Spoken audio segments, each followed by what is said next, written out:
રતનાલને શહેર જેવી સુવિધા આપવી છે ટીવી આહિર। આગામી 22મી તારીખે કચ્છમાં ગ્રામ પંચાયતની ચૂંટણી માટે મતદાન થવાનું છે, ત્યારે હાલ અંતિમ તબક્કામાં પ્રચાર ચાલી રહ્યો છે। અંજાર તાલુકાના રતનાલ ગ્રામ પંચાયતના સરપંચ પદના ઉમેદવાર ત્રિકમભાઈ વાસણભાઈ આહિરને ગામમાં જન સમર્થન મળી રહ્યું છે। હાલમાં તેઓ ગામના વિવિધ વિસ્તારોની મુલાકાત લઈ લોકોની સમસ્યાઓને જાણી રહ્યા છે અને મહત્તમ મતદાન કરવા માટે અપીલ કરી રહ્યા છે। કચ્છ સંદેશ સાથેની વાતચીતમાં ત્રિકમભાઈ વાસણભાઈ આહિરે જણાવ્યું કે તેમના પરિવારને રતનાલ ગામે ઘણું બધું આપ્યું છે।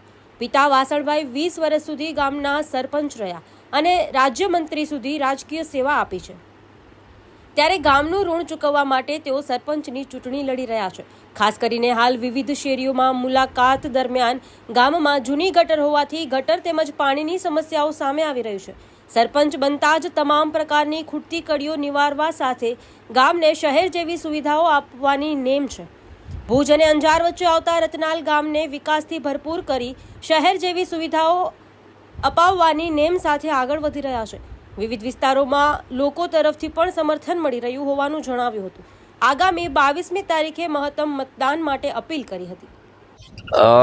બહુ સારો પ્રસિદ્ધ આખા ગામનો સારો આવકાર મળી રહ્યો છે અને જે લોકોને અપીલ કરવાની છે કે એ વધારેમાં વધારે મતદાન કરે, શાંતિથી વધુમાં વધુ મતદાન થાય એવી હું લોકોને અપીલ કરું છું। ગામમાં જે અત્યારે અમારે ડોર ટુ ડોર બધી જગ્યાએ સંપર્ક યાત્રા ચાલુ છે અને એ સંપર્ક યાત્રા કરવાનું મુખ્ય કારણ એ જ કે આપણે ઘરોઘર શેરીઓમાં ફરીએ તો આપણને ખબર પડે કે કયા ઘરની કયા શેરીની કઈ સમસ્યા છે। જે અહીંયા અત્યારે અમે કાલથી યાત્રા ચાલુ કરી છે, જે એમાં ઘણી બધી શેરીઓમાં ગટરની લગભગ 25 વર્ષ જૂની આ ગટર લાઈન છે।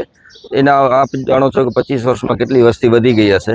પાણીની લાઈન કે ગટરની લાઈન, લાઇટ કે તો ઠીક છે, પણ આ બે જે સમસ્યાઓ છે એને હવે કઈ રીતે વધારે પોળી પાઇપો કે રાખી અને આ સમસ્યાનો સમાધાન જલ્દીમાં જલ્દી કરવાની કોશિશ કરશું। સરપંચની ચૂંટણીમાં પહેલાં બી મેં મીડિયા સમક્ષ કીધું છે કે રતનાલ ગામે અમને અમારા પરિવારને ખૂબ આપ્યો છે। ખાસ કરીને મારા પિતાશ્રી આ ગામના 20 વર્ષ સરપંચ હતા અને એમને સરપંચથી રાજ્યમંત્રી સુધી જો પહોંચાડવામાં મહત્ત્વનો સિંહ ફાળો હોય તો આ રતનાલ ગામનો છે અને આ રતનાલ ગામનો મને વિચાર આવ્યો કે મારે રતનાલ ગામનો ઋણ ચૂકવવો છે, એટલે મેં આ રતનાલ ગામના સરપંચ પદે ઝુકાવ્યો છે। વિકાસના કામ ક્યારેય ખૂટતા નથી અને જે મારી એક નેમ છે કે મારે રતનાલને શહેર જેવી સુવિધા આપવી છે, તો જે પણ શહેર જેવી સુવિધા પછી એના વિકાસના કામો સિવાય પણ બીજા ઘણા કામો છે હોઈ શકે, અંગત કામો, વ્યક્તિગત કામો જે હોય, શાળાના સ્કૂલમાં એડમિશન હોય, હોસ્પિટલનું કામ હોય, ટ્રાન્સપોર્ટને લગતો હોય, પશુપાલનને લગતો હોય, ખેડૂતોના પ્રશ્નો હોય, એ બધા પ્રશ્નો પણ હલ કરીએ તો પ્રજાને અમે ન્યાય આપી શકીએ। ધન્યવાદ।